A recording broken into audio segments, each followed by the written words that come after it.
Existe um tipo de pessoa que se prepara a vida inteira para um dia que ela nunca marca no calendário. Eu sei disso porque eu sou esse tipo de pessoa, às vezes. Deixa eu te contar uma coisa que eu nunca contei em nenhum vídeo. Faz um tempo eu comprei um curso de edição de vídeo. Estava numa promoção. E eu estava naquele momento em que você decide que agora vai. Assisti as primeiras aulas com uma caneta na mão, anotando tudo, com aquela sensação quentinha de quem finalmente está resolvendo o problema da própria vida. Até que chegou a aula que um professor mandava abrir o programa e fazer o primeiro corte. Eu pausei o vídeo e pensei, melhor eu terminar a parte teórica primeiro. Assim, quando eu for praticar, eu faço tudo de uma vez, direito, certinho, sem errar à toa. Parecia responsável, né? Parecia maduro. Voltei 2 semanas depois. E não deu. Eu parei na aula 12 e o curso tinha 40 aulas. E o mais estranho é o seguinte, se você me perguntasse sobre edição naquela época, eu tinha resposta para tudo. Corte seco, ritmo, transição, cor, áudio. Eu sabia falar com propriedade sobre uma coisa que eu nunca tinha feito uma única vez na vida. Só que não fui eu que inventei esse tipo de perca de tempo.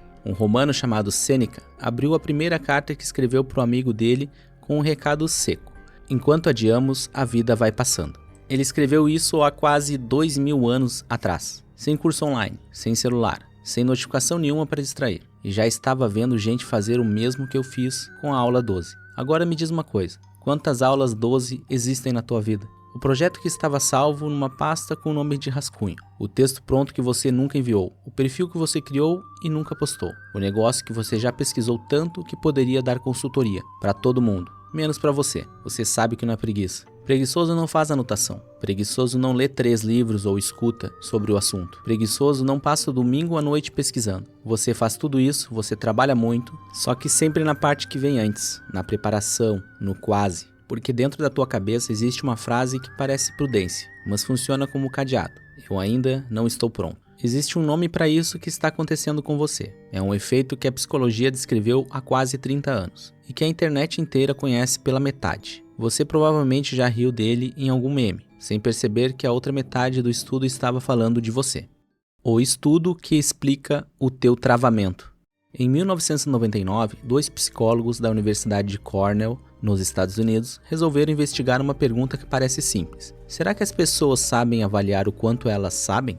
Os nomes deles eram Justin Kruger e David Dunning. Guarda esses nomes, porque o que eles descobriram tem tudo a ver com a tua aula 12. O experimento funcionava assim. Estudantes faziam testes de lógica, de gramática, até de senso de humor. E no final, cada um respondia uma pergunta extra. Comparado com os outros, como você acha que foi? Depois, os pesquisadores cruzaram as duas coisas, a nota real e a nota imaginada. O primeiro resultado você já viu na vida real 1000 vezes, só não sabia que tinha um nome. Os piores alunos se achavam ótimos. Quem ficava entre os últimos da turma se colocava acima da média. E não era mentira, não era pose. A pessoa acreditava sinceramente naquilo. Pensa naquele teu conhecido que assistiu 2 vídeos sobre um assunto e já discute como especialista. É isso, medido em laboratório. E esse experimento ficou conhecido como efeito Dunning-Kruger. Quem sabe pouco não tem conhecimento suficiente nem para perceber o quanto não sabe. A ignorância esconde a si mesma. Se o estudo parasse aí, seria só uma piada pronta sobre os outros. Mas tinha uma segunda linha de dados, e é ela que interessa para você. Os melhores alunos erravam a avaliação na direção contrária, se colocavam abaixo do que realmente eram. Os mais competentes da sala eram justamente os que descontavam a própria nota. Quem mais sabia era quem menos confiava no que sabia. O efeito tem 2 pontas. Quem sabe pouco se acha demais. Quem sabe muito se acha de menos.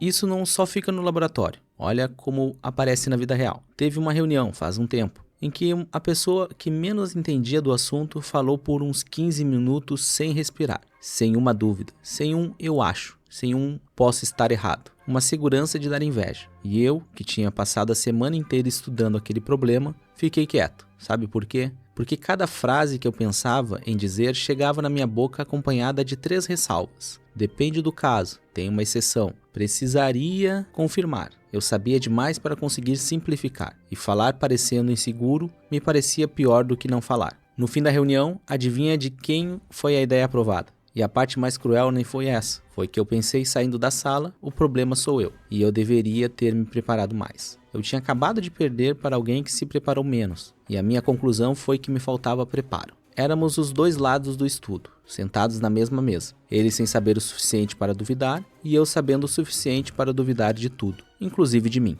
Um filósofo inglês, Bertrand Russell, escreveu em 1933 uma frase que parece ter saído daquela sala. O problema do mundo é que os tolos vivem cheios de certeza, enquanto os inteligentes vivem cheios de dúvida. Ele estava escrevendo a Europa entrando num dos períodos mais sombrios da história. Eu estava escrevendo uma reunião de terça-feira à tarde, e funciona igual nos dois tamanhos. Agora uma coisa importante, isso não é um defeito teu de fabricação. Existe um mecanismo por trás, um motivo concreto para que aprender mais te deixe mais inseguro, e não menos. E quando você entender como ele funciona, muita coisa da tua vida vai fazer um sentido desconfortável.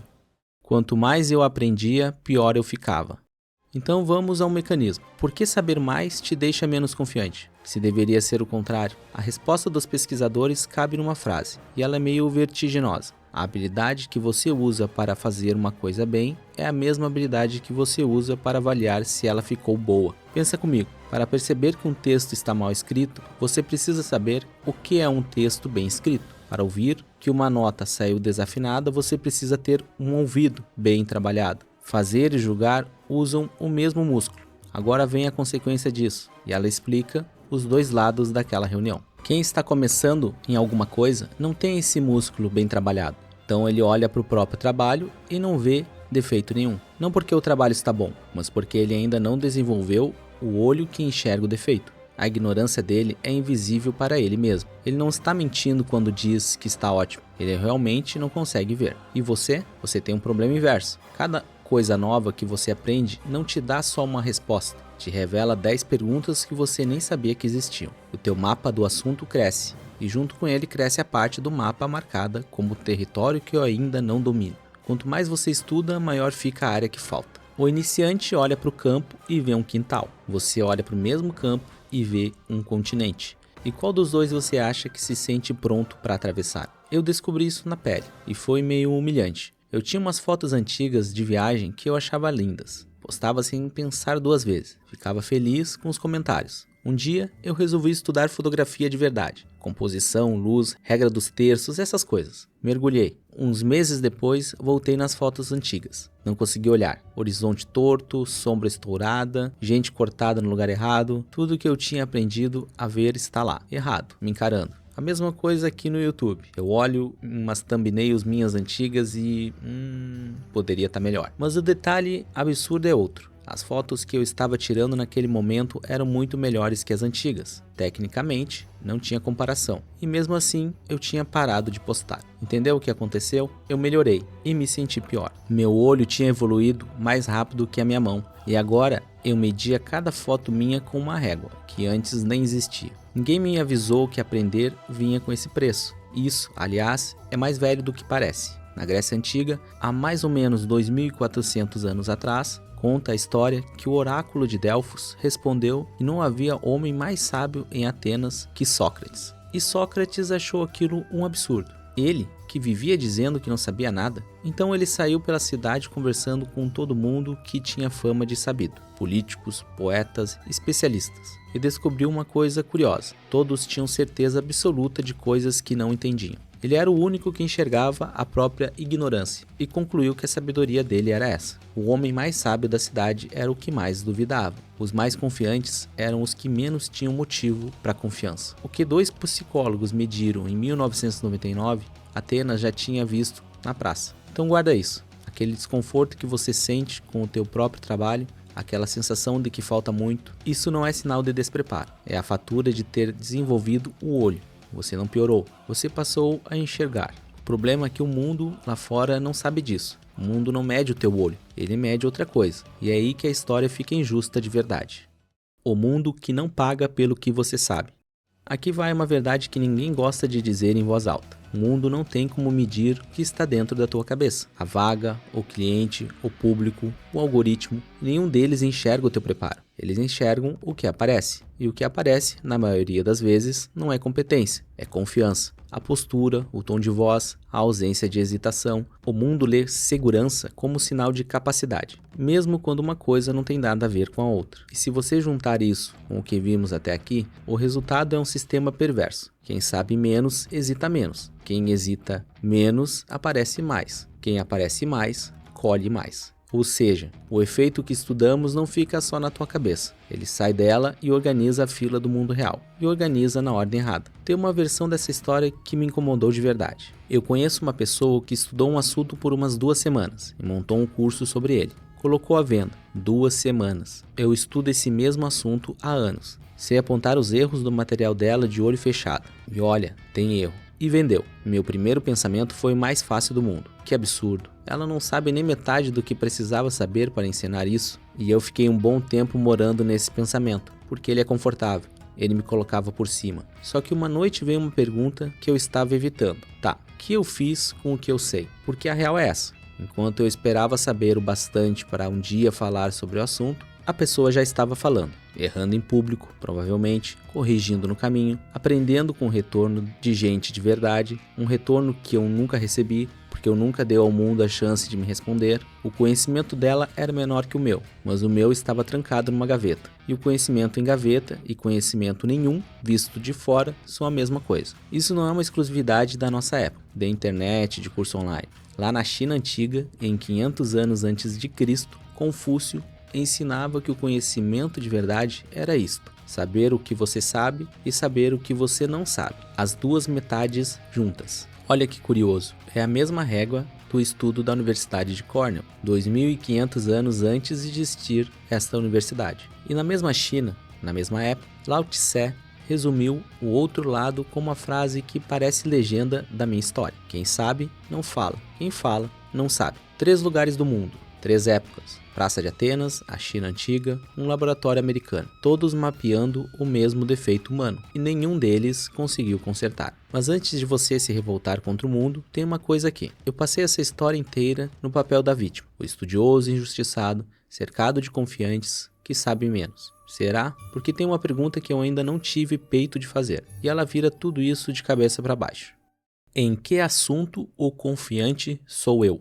A pergunta que eu estava evitando é essa: se o efeito tem 2 lados, por que eu me coloquei automaticamente no lado bonito? Você passou esse tempo todo se reconhecendo no inteligente que duvida. E eu passei esse tempo todo me contando como o estudioso injustiçado. E fizemos isso com uma naturalidade impressionante, sem perceber que escolher o lado lisonjeiro da história, sem checar, é o tipo de erro que o efeito Dunning-Kruger descreve. Porque o efeito de Dunning-Kruger não descreve 2 tipos de pessoa. Existe o grupo dos confiantes e ignorantes e o grupo dos sábios inseguros, cada um com sua carteirinha. O que existe é uma só pessoa, você, atravessando domínios diferentes. No assunto que você domina, você duvida. Em todos os outros, você é o outro cara da reunião. A ficha caiu para mim num almoço de família. Um tio meu soltou uma opinião sobre economia, juros, inflação, essas coisas. E eu discordei. Só que eu não discordei normal. Eu expliquei. Corrigi o homem na frente de todo mundo, com paciência de professor, com aquele tom de quem está fazendo um favor. Saí do almoço satisfeito comigo mesmo. Na volta para casa, do nada veio a pergunta: peraí, eu li algum livro de economia na vida? Nenhum, nem um.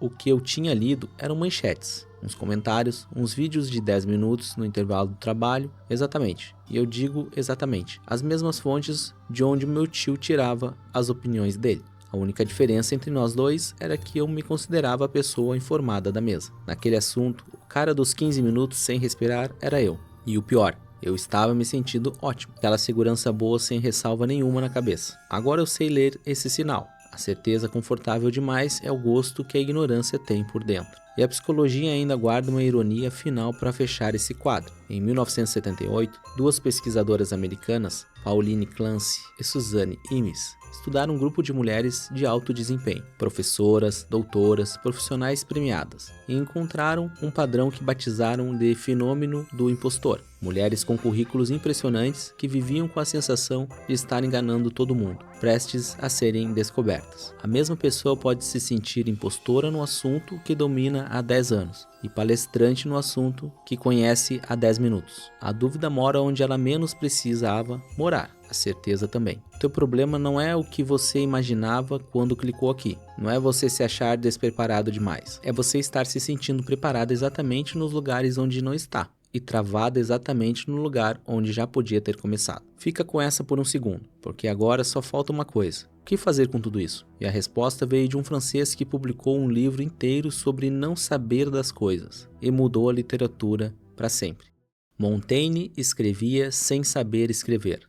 No século XVI, na França, um sujeito chamado Michel de Montaigne se trancou numa torre para escrever. Ele não era professor, não era filósofo de carreira, não tinha sistema nenhum para defender. Era um homem de meia idade cheio de dúvidas. E ele fez uma coisa que ninguém tinha feito antes. Em vez de escrever sobre o que sabia, escreveu sobre o que não sabia, sobre a própria ignorância, os próprios medos, os hábitos, as contradições. Escrevia, se contradizia na página seguinte e deixava as duas versões lá. O nome que ele deu para esses textos diz tudo: ensaios, em francês, essays, traduzindo, tentativas. Ele não estava entregando conclusões, estava tentando. E o que era para ser um passatempo de um homem confuso virou um dos livros mais influentes da história e criou um gênero literário inteiro, que existe até hoje. Montaigne não esperou a resposta para começar a escrever. Ele escreveu para descobrir se encontrava respostas. Isso é a chave de tudo que vimos até aqui. Então me diz, se estudar mais e só aumenta a dúvida, como é que alguém sai do lugar? A resposta é meio antipática, mas é a única honesta. Você não sai do lugar sabendo mais. Você sai do lugar agindo,